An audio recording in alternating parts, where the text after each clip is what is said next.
Hey everyone, it's Rob here, and today we're going to be talking about a Ranger talent build. So I'm going to be playing Ranger when the game starts. I'll probably be playing or trying out most of the classes. It's just Ranger is the one that I played in the last beta, and that's the one I'm going to start with for this test as well. The test is going to be a month long, so I'm going to try and get some experience with other stuff as well. But, obviously I won't have as much experience with it out of the gate. So this is probably going to be the only video you see initially that covers a class. And then as I get more experience with the other classes, I may make videos on them showing you guys builds for those as well. But I typically don't like to make builds or anything like that on something that I haven't played in any game. Basically, I heavily value the playtesting aspect and will always try to playtest if I can. And if playtesting is not possible, I'll always make the viewer aware that the build has not been tested in actual play, and it's kind of essentially just speculation, right? So if I do decide to make other talent builds for Ranger even, or for other classes that are kind of untested, then I will let you guys know up front. I'll always be very upfront with that. This one, though, I used last beta, and it was really great. So, I'm very confident in showing you guys this one. And basically, last beta, we get to choose 2 of these masteries, and then I think you technically could choose a third. It was possible to get to level 20 in the prior beta, but a lot of people didn't know because your experience bar did something funny after level 15. So most people didn't bother to try and push, but I think you could get this at level 20. And basically how it worked, I believe, was at level 5, you choose a mastery. And then at level 10, you choose another mastery. And if you click on one of these, you'll see there's 5 rows. So you basically, you pick a talent in every row. Okay, so basically how it would work is at level 5, you choose a mastery. Let's say it's warrior. You pick, you put a point in. Then you put a point of level 6, level 7, level 8, level 9, and then level 10, you get the next mastery, I believe, and then you do the same thing, right? And then I think, though, at level 15, you actually don't unlock the third mastery, because I didn't unlock it in the last beta. I think you actually have to get to level 20 to unlock the third mastery, and when you do that, basically you get the 5 point retroactively. So you'll be able to instantly spec out your tree, I think, by level 20. I think that's how it'll work. They could obviously rearrange things, right? So, because they're constantly making changes. But so basically you'll have 3 of these by the late game. I think the max level in this game is going to be level 40. So I don't think that these go up to level 40. It's not like you're getting one for 10, for 5, 10, 20, 30, and 40. I think there's only 3 total. So we're going to talk about the 2 that I did last time, and then the third that I'm planning to incorporate in this time, and we'll go over some various options for the third as well. So basically, right off the bat, I want to talk about the philosophy and what we're trying to do here first on Ranger. So Ranger, in my opinion, is a very strong class, particularly in the early game. It's kind of tough to know how things are going to pan out in the late game in terms of is it going to do a lot of DPS, right? Is it going to be really good in PvP? I suspect it'll at least be decent in PvP. I'm a little bit unsure how good it's going to be in terms of the damage dealing department. I think it should be at least reasonable. But one thing that I absolutely know that it's really good at is good at soloing. And this is kind of going to be unavoidable for some classes, and it's going to be probably range classes that are going to have the best time soloing, but they'll probably be balanced out by the fact that other classes get stronger in the kind of mid to late game. And to be honest, it doesn't even matter if it's balanced out or not, because the way I look at it is, as long as the other classes are good and have a role in the game, people are going to want and need to play them, and that means that they're there's no cheesy way to level a warrior class or something, right? Or a melee class. If you want to play a warrior because your guild or your group needs a warrior type class, like a melee class, you're going to have to level that. So even if you level a ranger first and you have a bit of an easier time, eventually you're going to have to level the warrior anyway, right? It's kind of like that in every game. Like in World of Warcraft Classic, hunters have a notoriously easy leveling experience, but obviously the game needs more than hunters in the late game, so people have to play other stuff, and you have to eventually experience those subpar leveling experiences in one way or another. So that being said, because Ranger is very good at soloing, and in particular it's good at soloing because it doesn't take a lot of damage, and there are anti-range mechanics in this game, but the idea is you can choose the fights you want to choose, right? So you basically will pick on mobs that can't hit you back or will hit you back very infrequently, and you kind of abuse that, combined with the fact that you have a ranged auto attack that doesn't consume mana to slowly whittle down higher level targets, and that's how you solo effectively as a ranger. So keeping that in mind, what you want your talent build to do, at least when you're soloing in PvE, is maximum damage possible, typically, right? And there's also a little bit of a caveat where it's a little bit less about complete raw DPS and more about your ability to deal good damage combined with like some utility aspects like movement and everything, because keep in mind you're not going to be able to sit there and tunnel a mob in order to kill it when you're soloing on a ranger, right? You're going to have to be able to kite. So that means that kind of getting things like max attack speed, while that would be really good for like obviously a throughput DPS build where you can just sit there and auto attack the mob all the time, it's obviously going to be less effective when you have to move, because you're going to be missing some of those auto attacks anyway, right? So having like an insanely fast attack speed isn't necessarily going to be like super beneficial when you're having to kite, right? Obviously you don't want a super slow attack speed, but once you get to a certain point, it's not going to be as beneficial as it would be if you were just target dummying a monster. So with that being said, I think that the best two choices early on for Ranger tend to be Warrior and Assassin. Now, we can debate the order of these. I tend to think Warrior is better, and I'll kind of go into why as soon as I finish out the Warrior tree. But I'll show you the Warrior, and then I'll show you the Assassin, and you guys can kind of decide which one you'd rather spec into first. So I'll go into Warrior, and you'll notice right away it gets 5% damage. All of these get like a certain thing. So 10% mana for the Mage, 10% attack speed for the Hunter, and that's just passive. So right when you pick it at level 5 or whatever level it is, might be 6, I forget, you basically get this bonus right away, and you get 1 talent point. And then you keep getting one as you level up, and then you go to the next one, essentially. And then, like I said, at level 15, you don't get access to the tree until 20, but you'll have all 5 points by that point. Now, we'll kind of go through these like one by one, and I will talk about my philosophy, and then they'll be a lot easier to kind of get through the tree, right? So it'll seem like we're going slow, but we'll kind of pick up the pace. So we'll actually talk about this one last. We'll talk about this one first. So the character deals 1% more damage for each ability used in the last 10 seconds. Now, Ranger, at least at the start of the game while leveling, and you have like a resource crunch, you're not a very big ability spammer.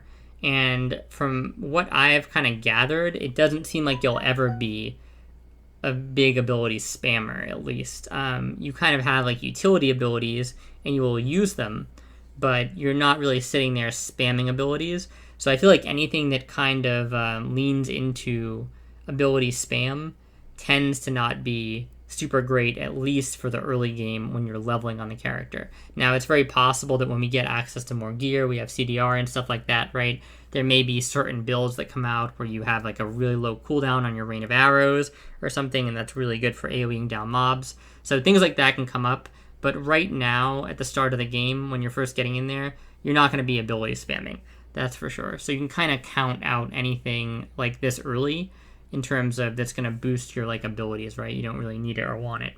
Now, or boost your damage after using abilities even. After entering combat, player gains 5% damage for 10 seconds. So the problem with this is that this game is a slow game.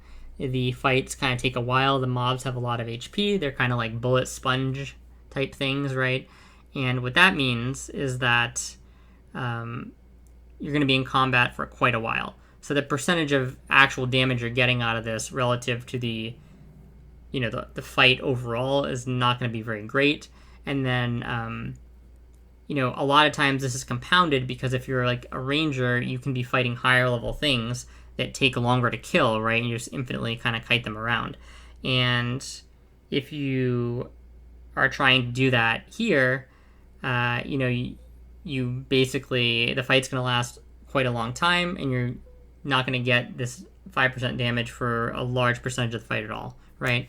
So for that reason, we pick the stacking strength. The character deals 1% more damage for each positive effect lasting more than a minute that is active on them. Now, this is not going to be super strong early on, because you're not going to have a ton of positive effects on you, but, these aren't going to be strong early on either, right?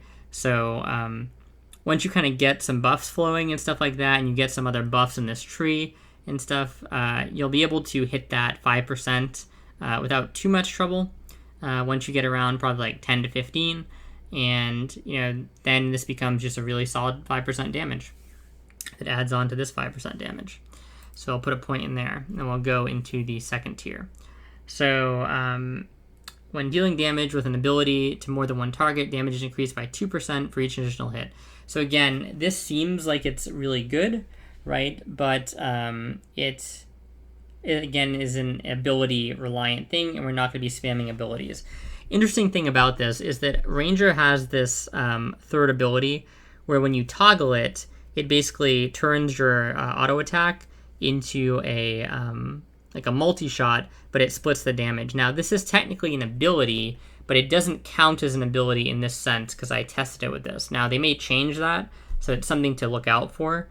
And I'll probably retest it in this test just to be sure, but it wasn't working like this last time, so you can't really use like the multi-shot thing with your auto attack to proc this, because it's doing is it's just augmenting your auto attack, right?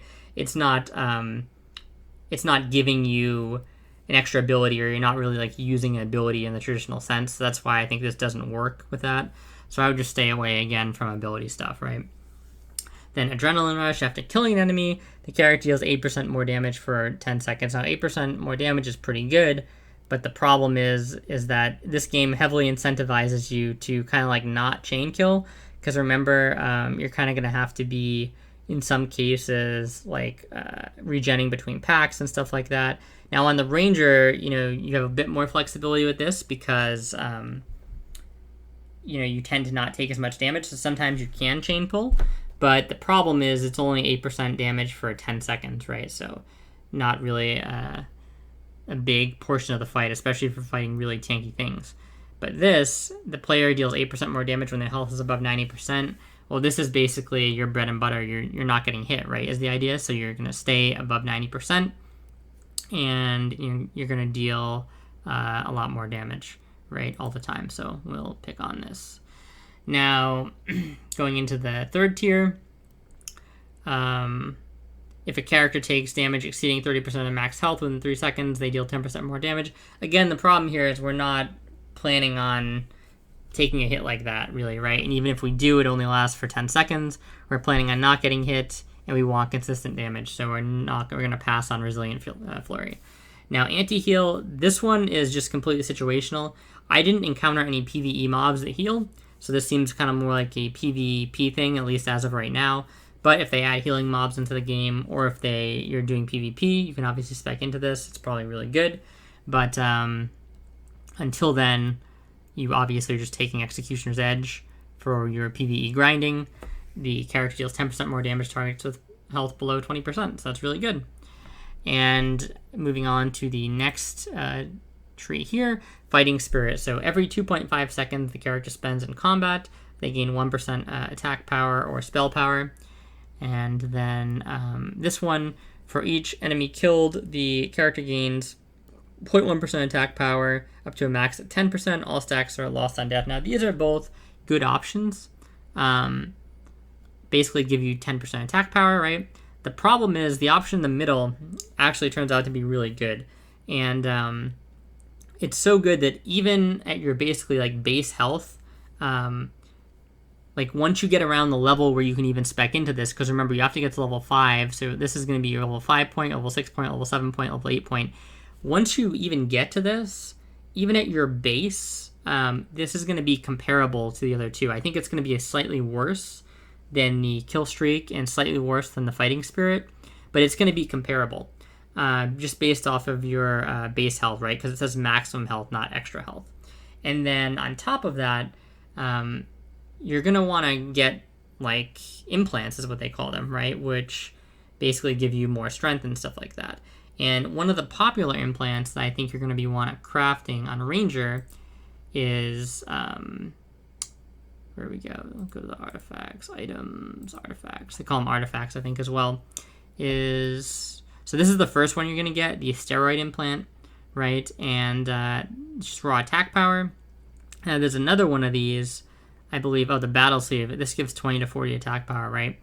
The thing is, there wasn't a recipe for this in the game. This had to drop, and I think there maybe was a recipe, but the recipe had to drop from a monster. So you either had to find the battle sleeve from a mob or find the battle sleeve recipe from a mob and then craft it. But the issue is that it's kind of like rare in a sense, because it's not that the recipes or the raw drops are super rare, but the idea is that there's kind of a lot of them, so you may not necessarily get the one that you want without trading, right? So what that means is if you want to be able to craft these, and if you can craft something, there's an advantage to crafting it because you're not at the mercy of what it drops at if you craft it, in the sense that you can bulk craft more of them to hopefully get the good rolls you want. And we can kind of do a little video on the basics of crafting. Not really going to get into that right now. But the idea is that this pattern is not available from any of the vendors, right? And there's another pattern here, the soldier's implant, which is available from the vendors. And as you can see, it gives a large chunk of health, right? So even though it's missing 20 attack power, right? That one gives up to 40 attack power, I believe. You're gaining up to 400 health. Okay, so you gain a good chunk of attack power back via health. And when you combine that with this talent, it's quite good, right? If you stack like a couple of those soldiers implants, it's pretty good. And you don't really need to split your damage in a lot of cases between magic and fizz on the ranger, at least not early, which means that you can basically just stack a bunch of those implants, and it's pretty damn powerful. So this is by far the best one to choose out of this bracket or tree right here. Now going into the last row, for each ability, again, it's an ability thing, right? So this is nice burst on your next ability, but overall you're not going to be using a lot of abilities. So I kind of don't even bother with this. This one gains initial 5% attack power for every 15% of their missing health. This could be kind of good, I guess. Like you could obviously hurt yourself to a degree where this is active, but then you're kind of conflicting with this one, right? Because you want to be above 90% health, so you have to subtract the 8% damage away, and you have to pick something else here. So it kind of conflicts a little bit with this, and this is just really good. True Strike. It's every third basic attack deals an additional 3% of the target's current health as true damage. So obviously true damage is really good. True damage basically just means it's not mitigated by armor or anything like that. This does have a cap. It's not mentioned here, but it does cap out at some point. There's like some raw number that it caps out, or like a percentage of the target's health or something. I'm not entirely sure how it works, but you're not getting like 3% on like a super high health target every time. There is like an upper bound. I'm just not entirely sure what it is. So, but it is still really good. So you allocate that, and that's basically your warrior tree for ranger. And you go into assassin. When you go into assassin, you realize that you get 5% base crit, which is really good. Now, 5% base crit is going to feel a bit more effective early on than 5% increased damage in terms of the passive benefits. But in my opinion, the warrior tree overall is just better, especially this True Strike node is pretty powerful. So although, in isolation, being able to crit more is going to feel better, you're not really gaining much more, if any more, damage from the base here. I actually don't think you're gaining more damage in terms of overall. It's just you're going to be able to kind of burst things down potentially quicker with the crit if you get lucky, right? But in terms of on average, you're not really gaining damage here. And then the warrior tree is just superior to the assassin tree, in my opinion, currently. So we'll kind of get into this and we'll talk about it. Increases physical crit chance or magical crit chance by 1% every 10 seconds out of combat. And then this caps at 50%. So this is basically like trying to make it so that your first hit is always a crit, right?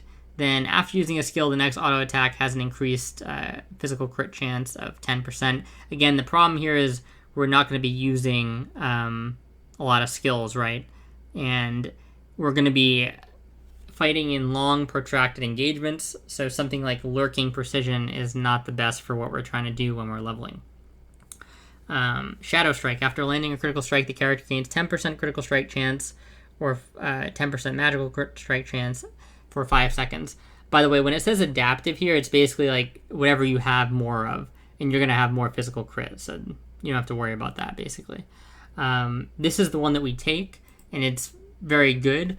This will get better when you start to have more crit. It's not so great right when you first take it because you don't really have the crit to keep it up consistently. But once you keep it up consistently, it's basically like 10% additional crit, which is obviously insane. So this is a really good node in Assassin. But as you're going to see soon, we encounter some less than stellar nodes soon.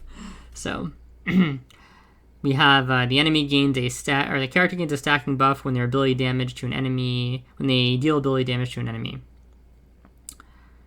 Granting 1 flat armor penetration and 1 magic penetration. Again, this is kind of like the same thing. We're not going to be able to stack this effectively, so we don't even bother with it.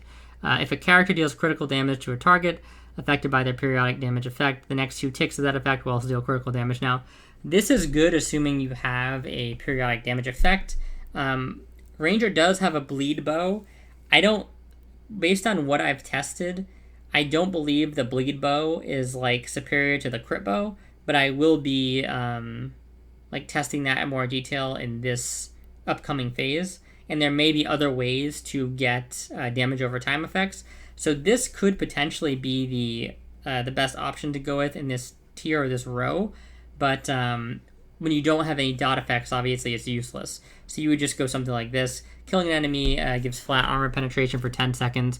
This kind of helps you with the chain killing, but obviously it's not that great, and you're not doing like a ton of chain killing, and even when you do, the buff only lasts for 10 seconds. So we're just basically taking this because it's the best of the worst.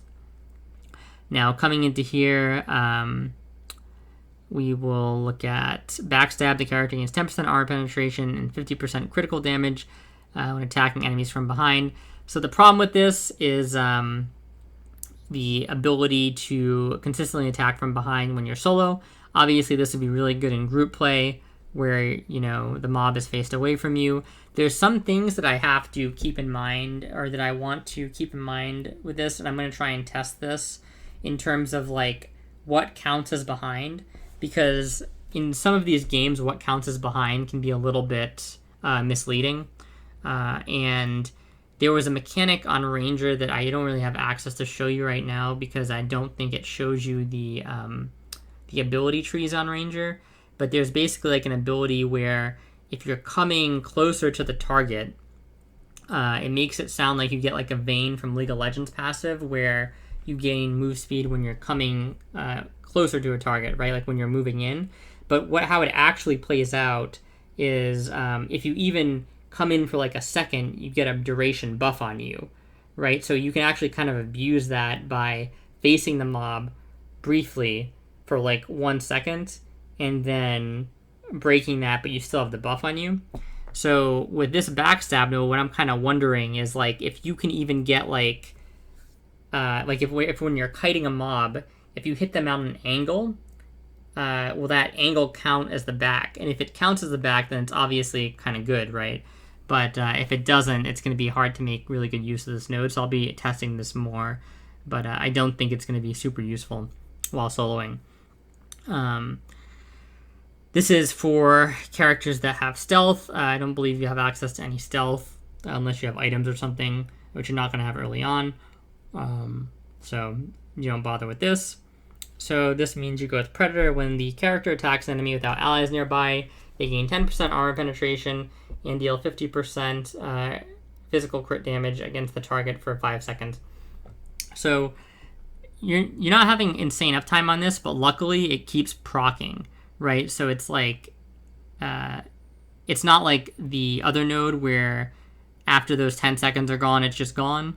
Like this will keep proccing when the cooldown expires, right? So it's like you have it for 5 seconds, 20-second cooldown, then you have it again.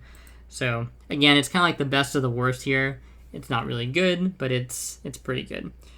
So this, characters can notice stealth activation in 30-meter radius. This is obviously like a PvP thing, or maybe if you're fighting stealth PvE mobs, but that's not super relevant for like leveling and grinding.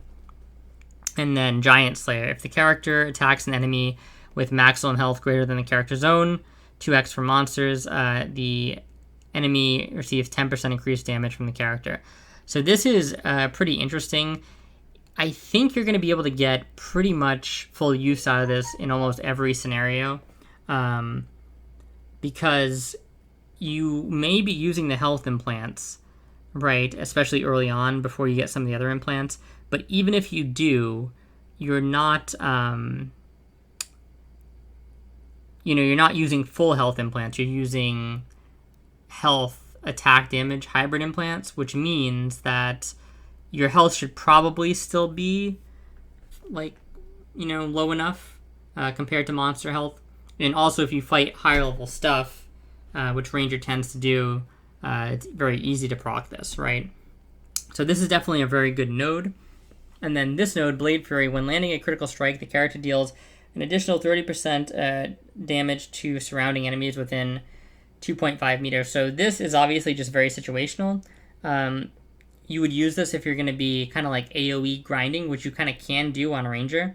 Against some packs anyway, it can be hard to do it consistently depending on where you're trying to do it in the world, because there are some mobs with anti-range mechanics, but you can kind of make use of this. For some mobs, it's difficult to keep them grouped up when you're doing the AoE grinding.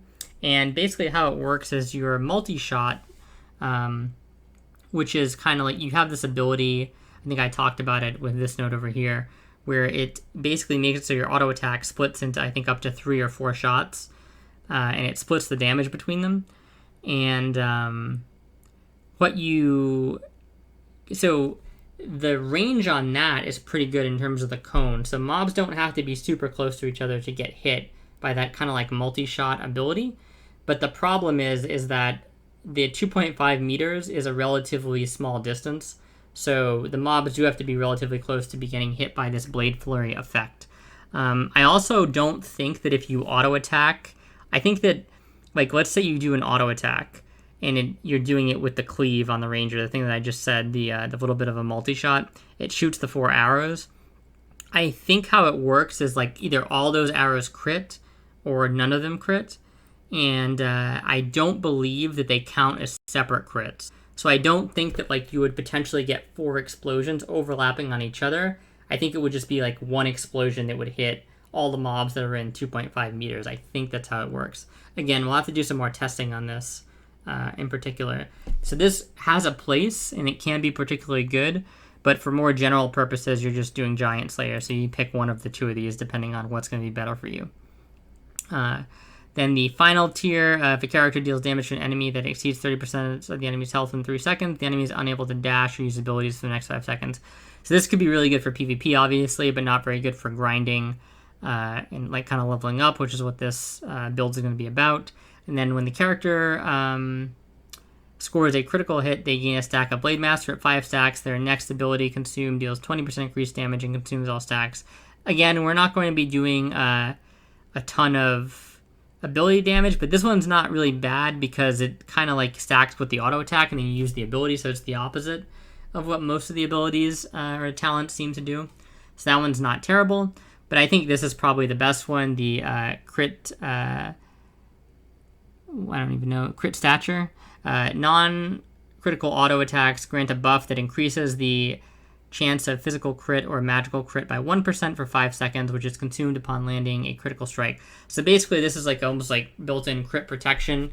Like if you keep getting non-crits, eventually you'll crit.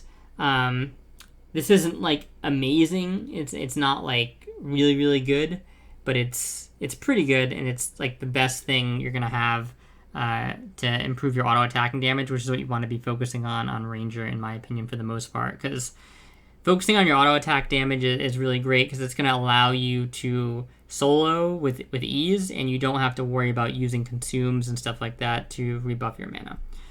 So we'll put a point in here. Now we're finally talking about the last tree. So there's a couple options, and I'm going to rule some out right away. Mage is just not really good. You can go on the website here on corepunkers.com and go into the talent section. You can check it out for yourself. But basically, it's a lot of cooldown reduction and shields. And maybe later on, they also having the extra mana, not really a game changer. Maybe early on, or maybe later on, they may be some type of like cooldown reduction ranger build, which could be beneficial to go mage. But I think while you're kind of leveling up and grinding, not going to be super helpful. Medic is another one that is almost just completely useful. The passive is completely useless. It's heal and shield power, right? And then most of these you have to be doing some type of healing or shielding. So again, there may be things that kind of come into the game later where you can do some abusive build with this. But in terms of what you're going to have available to you at the start, when you're kind of grinding up, and what we know of now, I don't really see a particularly good use for it, right? Now, there's another one here. This is kind of borderline for me, okay? It's support. Now, unfortunately, a lot of what is in support is not good because it requires you to have an ally around. So I guess it's fine if you do have an ally around, but if you don't have an ally, if you're not playing with friends, if you're playing solo, which is kind of like what this build is for, you're not going to be able to even utilize some of the rows in here. But you do gain 5% movement speed, and movement speed is kind of huge. So it's an interesting potential choice, and we'll kind of like run through some of this stuff. This is basically increased damage, but only works if allies is around. This is reduced damage, but only if allies are around, and movement speed only if allies are around. So these are all good, but you need to have allies around, right? So obviously that'll dictate whether you maybe go this or not.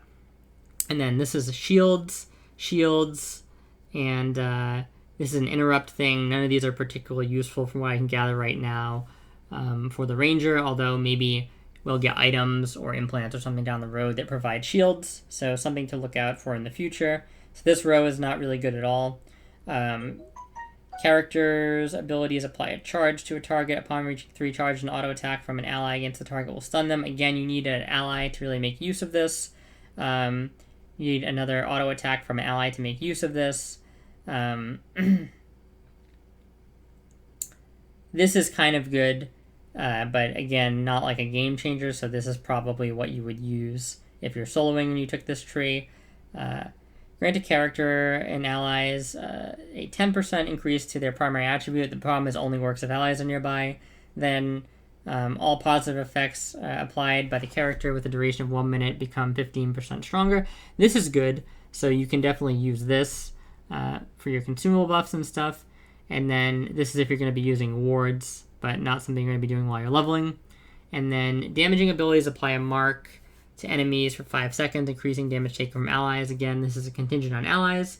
Damaging abilities apply a mark to enemies for 5 seconds. Damage dealt to marked targets grants the character's allies vampirism. So again, it's granting your allies vampirism, not you, so not the best.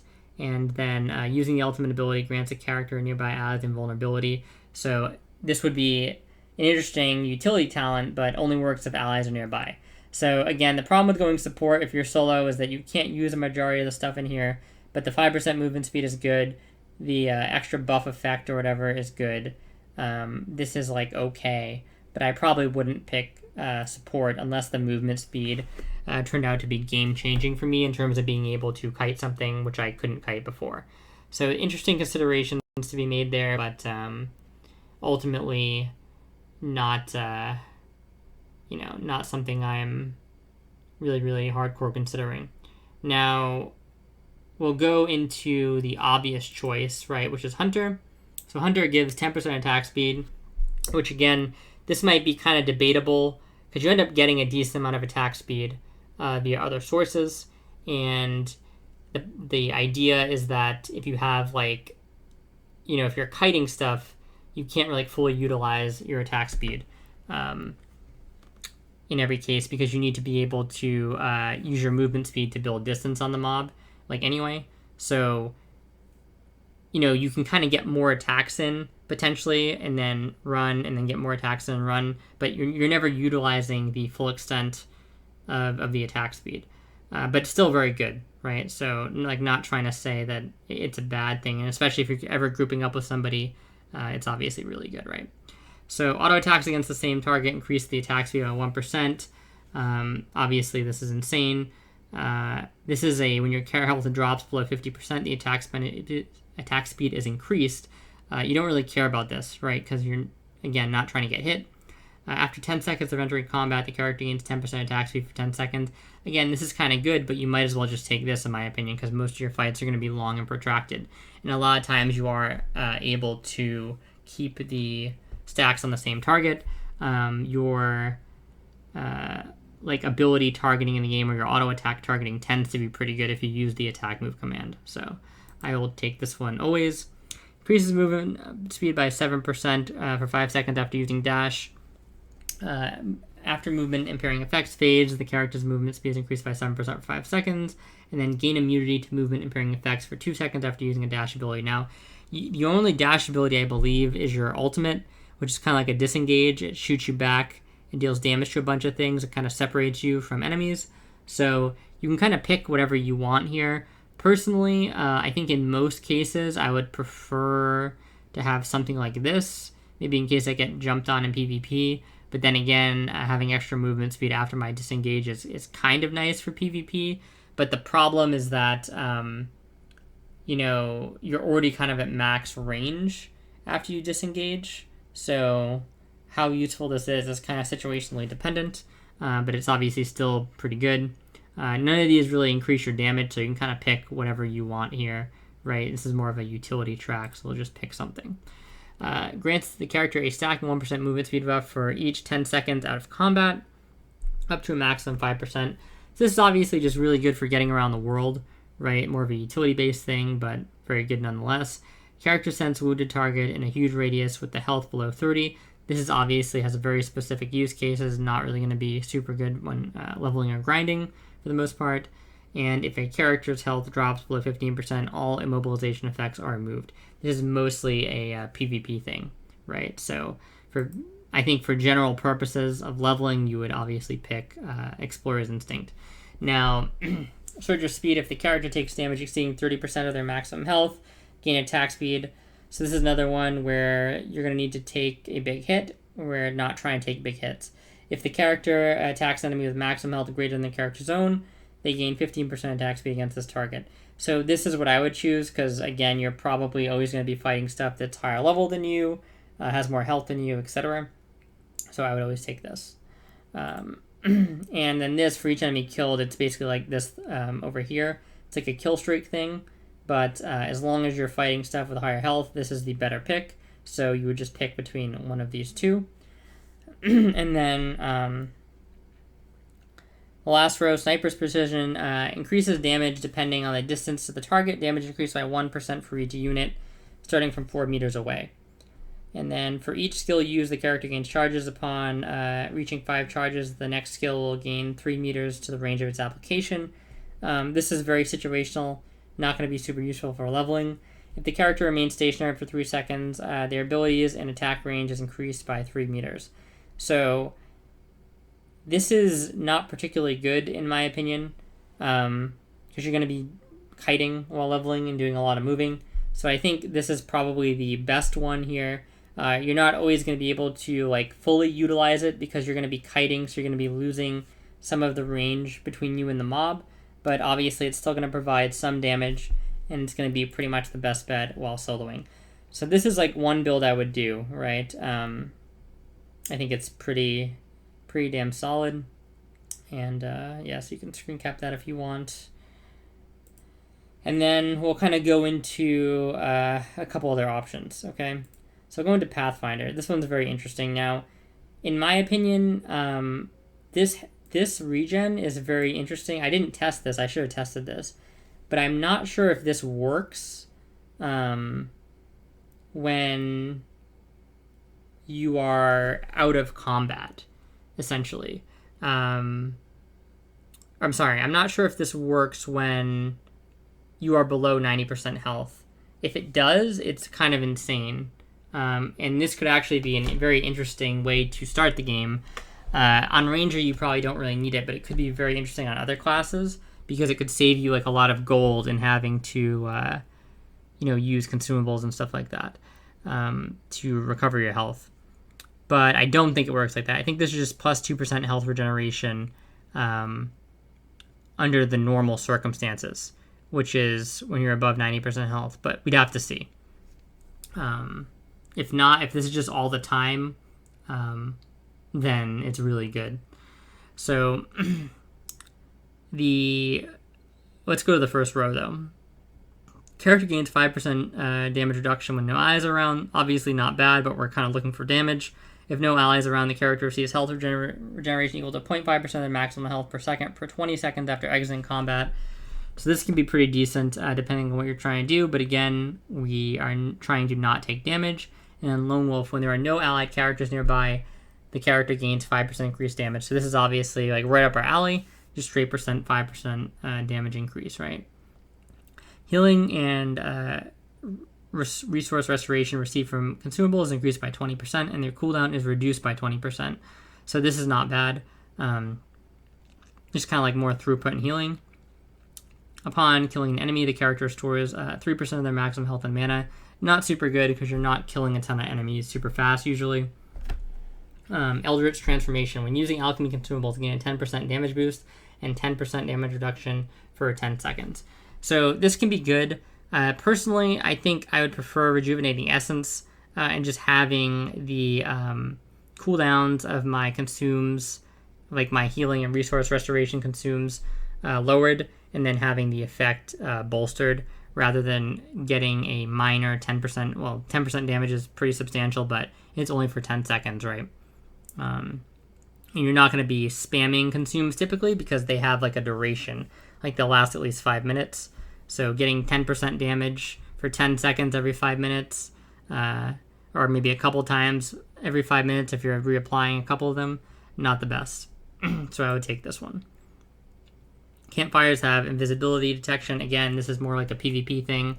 After using a campfire, the character receives a buff that increases the primary attribute by 10% for 10 minutes. This is obviously what you're going to pick if you're going damage, right? And this is 2 magic woods and no matches are required. This is obviously very good for saving gold, but again, you're not going to be using a lot of gold on campfires and stuff like that because the idea is you're not going to be taking a lot of damage. So, you would probably just pick Flame Forged.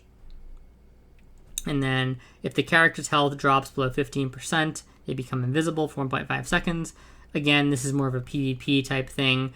Probably would help in PvE, assuming you go invisible to the mobs. Maybe it just completely drops aggro. So that could actually be quite good in PvE. The character cannot be approached unnoticed, so this is basically no stealth stuff can hit you. Probably more of a PvP thing unless you're fighting stealth mobs, but obviously this is there for that utility if you want it. Able to detect wards. That's obviously good against like other players, I guess, when other people are placing wards, but this is going to be what you would take in a PvE talent situation. And upon taking lethal damage, the character survives at 1 point of health and gets a shield of 30% of their max health for 10 seconds. So this is kind of good. It's like a cheat death, basically. Can't really argue with that. All positive effects, 1 minute duration or more on the character are stronger by 20% and last 40% longer. I think this is what I would take from this row. This one is also kind of good when there are no allies nearby and the character's health drops below 80, 50, and 20% respectively. They gain 3, 6, and 9% vampirism. The thing is, you just don't do a lot of damage in this game. Like I said, it's kind of like a slow game where you don't do a ton of damage. So the vampirism is... I did try this one a little bit. It's not as noticeable as you would think, but obviously it is still something. I think I'd prefer to take the duration enhancement system overall, but this is definitely an interesting pickup for sure. So, yeah. Something to keep in mind, you probably pick... all these actually are really good in the last row of this. But yeah, I would probably be picking this one in most cases because I'm not planning on dying. I'm not really planning on needing to leech a ton of health. And I just want the more damage, and I want my consumes to last longer so I don't have to take more time to apply them. It's just more like efficiency, essentially. So that would be the Pathfinder. I think this is a very legitimate soloing option. Whereas, obviously, for the Hunter, this is going to be like your max DPS if you're in a group and you can train something. But for soloing, I think Pathfinder has some very legitimate applications. And finally, we're going to go into the tank thing here. Now, tank is very interesting, right? You would think, why would you pick tank on Ranger? And I saved this for last because it's kind of going to be the most controversial tree, I think. But bear with me for a little bit because I think it is rather interesting. So the thing about tank is that it gives base health, which is actually kind of nice because it synergizes with this life force augmentation. And, it's just nice having health in general, right? And then on top of that, some of these give health, I believe, as well. We'll kind of go into the tree in a moment. But something about this tank tree that I noticed is they give options for you taking consistent damage, but then they also give options for if you haven't taken damage in a bit and then you do take damage. And that's kind of exactly what we're looking for on Ranger if we do want some type of damage mitigation. Because, there'll be times where you make a mistake kiting or you kind of get hit by a projectile or something, right? You're not going to get hit often, but you will get hit eventually playing the game. And that's kind of where some of these talents kind of come into effect. So it's not like if tank was solely about standing there and getting beat on, it would be completely useless for Ranger, right? But because it has some talents that kind of entertain that getting hit once in a blue moon type of deal, it's kind of more viable than you would think. Plus the health converts to damage, right? So again, 10% health, not bad. And then when a character has less than 50% health, he receives 10 armor and 10 MR. We're not planning on that, right? So after entering combat, the character will reflect 100% of the first incoming damage. This is kind of interesting, especially if it actually reflects it in the sense where you don't take the damage. If it's only reflecting it in the sense of it deals the damage to the enemy, that's not super good. But if it actually protects you from the first attack and completely reflects it onto the enemy, then that is actually not bad, right? Because again, it kind of leans into that, I'm getting hit once in a blue moon, right? I may only get hit once per combat session, right? So in that case, you're just mitigating 100% of the damage done to you, which can be really strong, especially on big hits, right? Like if this were to actually fully reflect and you don't take damage from a big hit, that would be huge. So interesting talent right there. And then every 2 seconds out of combat, the character gains 1 armor and 1 magic resist, up to 10 stacks. Upon taking damage, the player loses a stack. Now, this is very interesting in my opinion, because you're going to be able to stack this up very easily running around in a combat, and then theoretically, because you're kiting things and you're not taking a ton of unnecessary damage, you're going to have very high uptime of this at max stacks, which means you should get the full effect, right? Which would probably be 10 armor and 10 MR, which, I don't really know how much mitigation that would kind of come out to, but it's going to be some type of mitigation, right? And it's probably going to be pretty good. And the fact that you don't stack armor on this class, I assume that armor is probably one of those things where the more of it you kind of get initially, the better it is, and then it kind of peters off, and you start to get a lot of it. So it would never be the more of it, the better it is early on. But I guess what I mean is you get a lot of benefit from getting even small amounts of it early on, potentially. And if that's the case, you're not going to have a lot of armor with Rangers, so this could potentially give you reasonable mitigation. And it's going to have a chance to be up quite a bit of the time. So I'll put a point in this for now. Taking magic damage grants a magic shield for 10% of the character's maximum health. Taking physical damage grants physical shield for 10% of the character's magical health. Now, this is really interesting, even right off the bat, because you notice you don't have to get brought below a threshold, right? It's just taking magic or taking phys gives you the shield, which means that on the initial hit, it should give you the shield. And if the damage doesn't penetrate into your health initially, it only goes into your shield, that can be really good. Even if it does penetrate into your health, and then the shield is up for the subsequent hit or something like that, it's not really that bad. And it doesn't seem like there's a cooldown or like a duration on the shield. So even if you're only getting hit like once per fight, right, you could get hit, and even if the damage penetrates into your health, you now have that shield for when you go into the next fight, and it's just going to basically be like a perpetual shielding thing every time the cooldown goes away, right? So this is actually pretty interesting. So something to keep in mind there. 5% armor and 5% magic resist are are increased by 5 for each allied champion nearby. So obviously this is only good if you're going to be nearby other people. Very contingent on that. For each enemy nearby, the character gains 3% armor and 3% magic resist. So again, this is another... for each enemy nearby, sorry. Okay, so this is going to heavily depend on what nearby means in this game. 20 meters, it says. Okay, so this could actually be kind of interesting. I'm not really sure what the max kite range is. I have to play around with that and see how many stacks we get, essentially. So that's something that could be interesting. But I think, knowing nothing, I would pick this first. And then, all critical strikes dealt to the character have a reduced critical damage multiplier 50%. Okay, that's never bad, not super useful. I'm not planning on getting hit a ton. After being critically struck, the character gains a buff that amplifies any incoming healing by 5%. Again, this is not going to be super good if you're solo, right? Because you're not doing incoming healing or anything. After being critically hit by an enemy, the character cannot receive critical hits for the next 5 seconds. This is not particularly good because you're not planning on getting railed, right? You're not planning on taking repeated critical hits for sure. So this is probably the one that you would take, the Bulwark. Juggernaut just increases your character's health by 10%, which is good. Reduces the duration of crowd control effects. And then for each enemy killed, the character gains 0.1% up to 15 maximum health. All stacks are lost on death. So I would probably take this one, and I'd pretty much have this active all the time. It'd be 15% additional health, and I would get some damage from that health based on this node as well. So it wouldn't be too bad.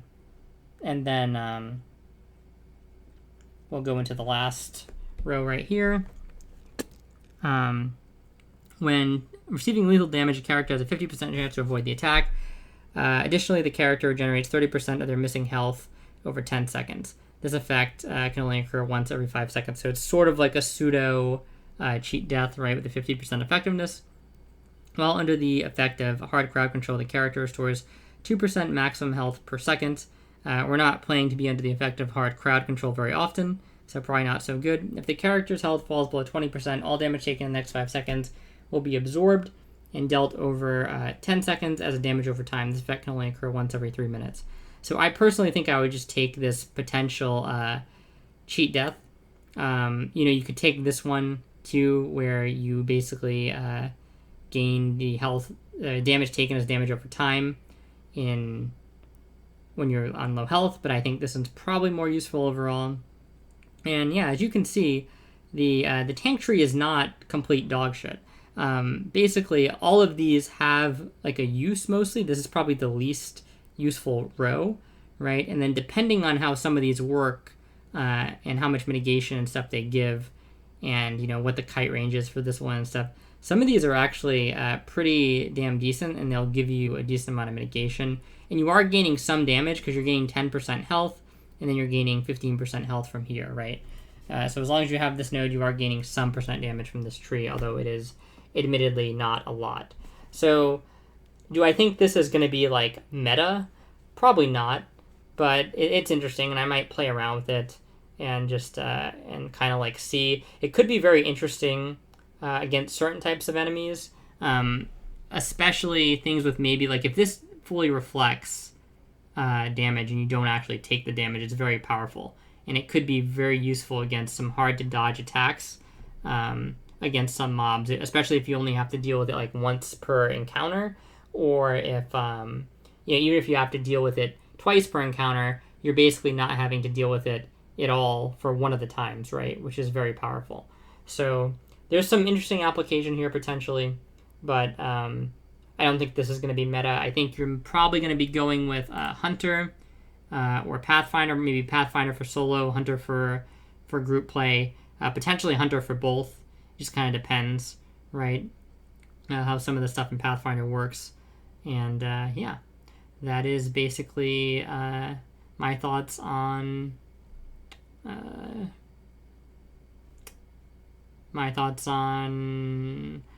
Ranger talents. It's been a long video, okay? Cut me some slack. I'm losing my mind a little bit, and it's really hot in this room. But yeah, thank you guys for bearing with me. Normally my videos aren't this long, but there's kind of just a lot of theory crafting. I'm probably gonna redo this video as a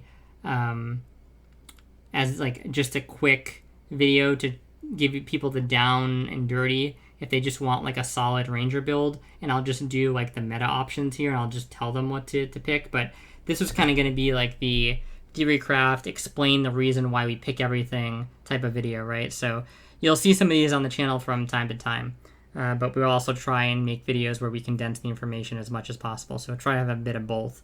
So people who want to watch the longer stuff will watch the longer stuff. People who just want the down and dirty answers can get the answers, right? We can cater to both crowds. It's not really a problem. So thank you guys very much for watching, and we'll talk to you guys next time.